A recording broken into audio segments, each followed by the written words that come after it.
Fala pessoal, de volta aqui com mais um Seu Direito Passo a Passo. E o vídeo de hoje é o seguinte: muitas pessoas perguntando e a gente vem esclarecer para você. Idoso pode vender seus bens?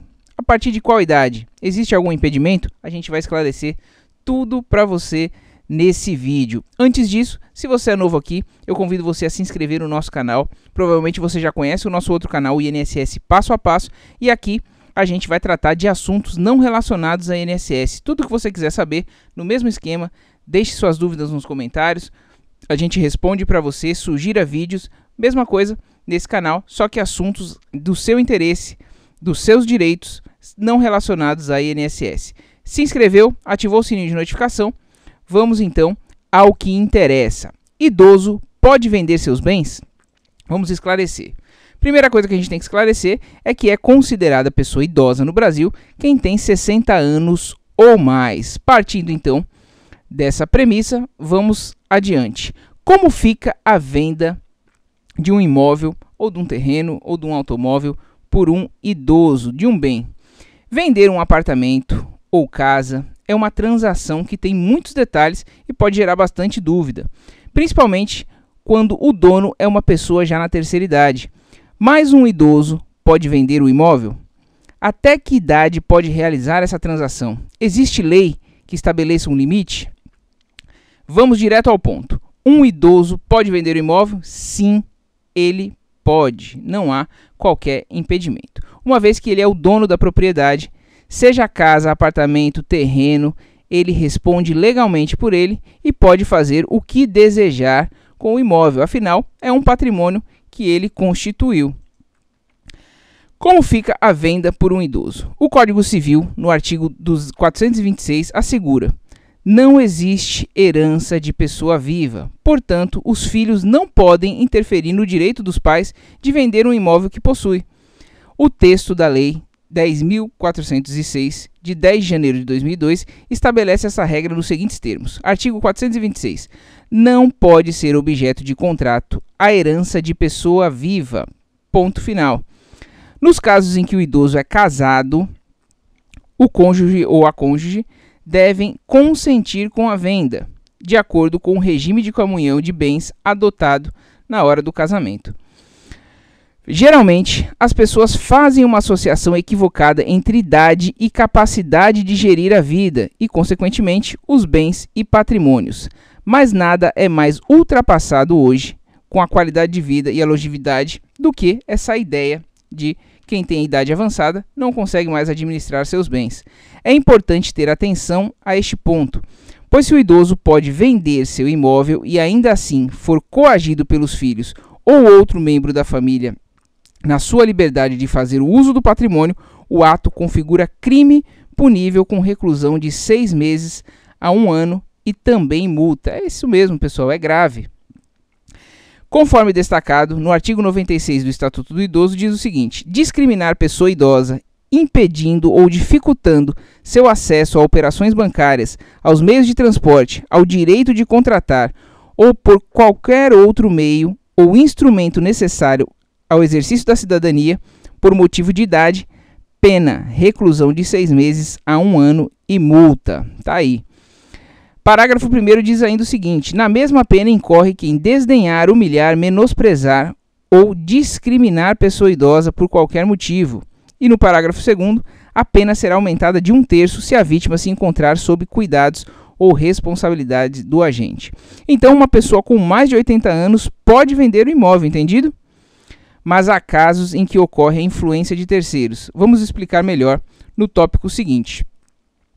Alternativas. Você pode, por exemplo, fazer um testamento, e isso é secreto. Você pode fazer, ninguém ficar sabendo e só após sua morte ser divulgado. O testamento não é um documento obrigatório. Contudo, mesmo com a existência dele, somente 50% dos bens poderão ser transmitidos por intermédio do documento a quem a pessoa desejar destinar. Os 50% restantes serão compartilhados em proporções iguais entre os herdeiros necessários.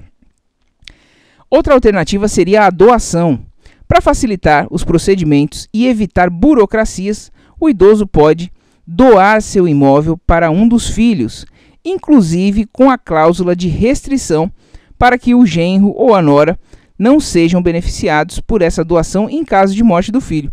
Então, às vezes, o idoso quer resolver, fica preocupado com a questão burocrática do patrimônio e inventário depois da sua morte, e ele tem essa opção, e que a gente vai fazer um vídeo mais específico explicando essa forma de doação e como deve proceder. Então a gente está trazendo aqui para você algumas alternativas, você que está preocupado, você que quer vender um bem, ou você que está preocupado com seu pai, sua mãe que queira vender um bem, a gente está explicando as possibilidades que tem. Então, algum idoso pode estar preocupado de fazer essa doação e beneficiar talvez um genro ou uma nora que não sejam tão bem vistos assim. E existe essa possibilidade de proteger o patrimônio em caso de uma morte inesperada do filho ou da filha. Cuidado na doação. Como já visto aqui, a doação em vida de um imóvel ao filho pode evitar que esse bem faça parte de um processo burocrático que surge a partir do inventário e também diminuir a possibilidade de discórdia entre herdeiros. Contudo, é preciso ponderar bastante quanto a essa possibilidade, uma vez que outras questões podem surgir. É um caminho sem volta. Uma vez que a doação foi feita, ela não admite arrependimento. Portanto, é preciso ter convicção de ser esse o melhor caminho a seguir e que ele realmente representará o benefício desejado à família. Nesse sentido, por exemplo, é preciso ter certeza de que a doação não comprometerá a herança da família, inclusive no que diz respeito ao patrimônio do próprio filho. Afinal, existem situações em que a doação pode contribuir para a perda patrimonial, em vez de proporcionar tranquilidade a quem recebe. Por exemplo, se for um casado que se divorcia, ou mesmo se ele falecer, o imóvel doado ou parte dele, pelo menos, será transmitido ao cônjuge. Em outra circunstância, caso o filho esteja passando por problemas financeiros, o imóvel doado pode ser comprometido por dívidas, caso o doador não tenha usufruto ou não tenha definido na doação cláusulas restritivas nesse sentido. Conforme a gente falou, também pode fazer a cláusula restritiva para proteção do bem, no caso de genro ou nora. Ou seja, em casos assim, uma iniciativa que foi tomada para resolver um problema pode se transformar em um processo de dilapidação do patrimônio familiar. Então tome cuidado. Outra coisa aqui é o engessamento do patrimônio. No caso de doação de imóvel a filhos menores, pode ocorrer o engessamento daquela parte do patrimônio, que só poderá ser movimentada mediante autorização do Ministério Público, caso necessário. Portanto, é conveniente reiterar a recomendação para que o assunto seja pensado bastante e que a pessoa que tenha a intenção de doar um imóvel ao filho se cerque de todos os cuidados e analise todas as possibilidades que podem ocorrer.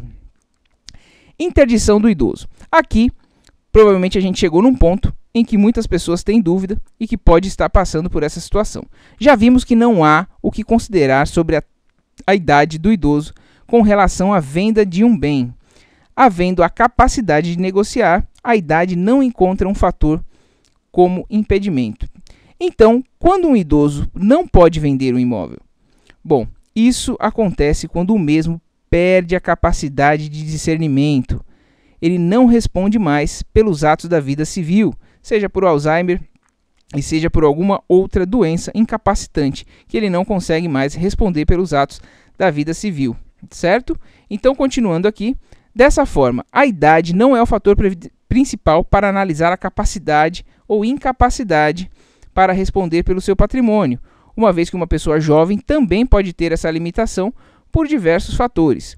Quando surge um problema e é preciso interferir no livre-arbítrio, os familiares ou o Ministério Público promovem a interdição do idoso por meio de uma ação judicial, tá? Então tem que ser por uma ação judicial para você interditar e passar assim a responder pelo idoso. Assim, é nomeado alguém para o exercício da curatela, ou seja, uma pessoa que irá velar pelo patrimônio da pessoa interditada. Se houve alguma transação, alguma venda de imóvel e ficar comprovado que esse idoso foi enganado, que ele não tinha mais condições de responder pelos atos da vida civil dele, é possível anular esse negócio. Então, se sua situação é essa, é possível sim anular esse negócio, mas o primeiro passo é ajuizar essa ação de interdição. Aqui, a fundamentação para a interdição, essa medida também está estabelecida no Código Civil, tá? Artigo 747, interdição pode ser promovida pelo cônjuge ou companheiro, pelo cônjuge, pelo parente ou tutores, pelo representante da entidade em que se encontra abrigado o interditado, aqui seria no caso de internamento em alguma casa de algum asilo, uma casa de saúde, pelo Ministério Público e também aqui, por fim, a legitimidade deverá ser comprovada por documentação que acompanhe a petição inicial. Então você tem que comprovar, inclusive com um laudo médico, o idoso vai passar por uma perícia também judicial para comprovar essa incapacidade de discernimento. Por estarem mais propensos a doenças degenerativas, como a demência ou o mal de Alzheimer, tende-se a pensar na interdição apenas para idoso, mas muitos jovens também passam por problemas mentais e emocionais que os limitam igualmente na capacidade de agir, raciocinar e conviver em sociedade. Dessa forma, é preciso muito cuidado e ética ao realizar negociações de venda de imóvel. Independente da idade de que foi vendido o imóvel, seguir todos os passos estabelecidos na lei para a venda legal garante a satisfação para ambos os lados. Temos aqui também a situação dos pródigos. É aquele que dilapida o seu bem de forma compulsiva. É a pessoa que gasta imoderadamente o seu dinheiro e seus bens, comprometendo o seu patrimônio.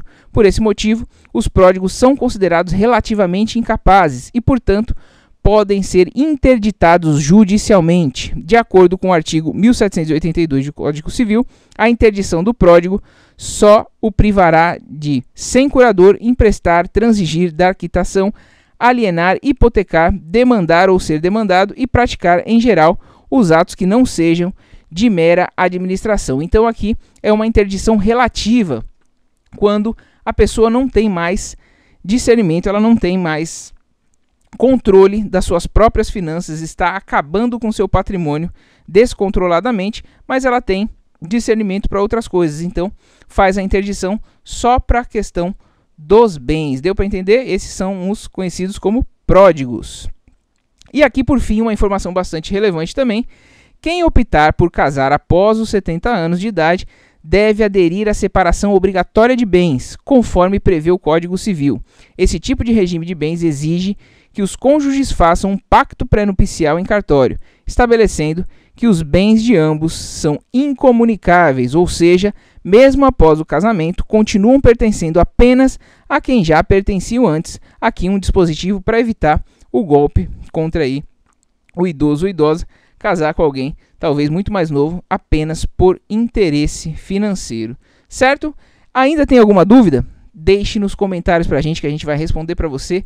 Quer mais algum vídeo explicando algum outro assunto? Deixe também nos comentários como sugestão que a gente vai atender você. Gostou do vídeo? Deixe o seu joinha, compartilhe com todo mundo, aposentado, idoso, todo mundo que você conhece, inclusive quem tem pais idosos também e pode estar com dúvida com relação a essa situação. Muito obrigado pela audiência e até o próximo vídeo.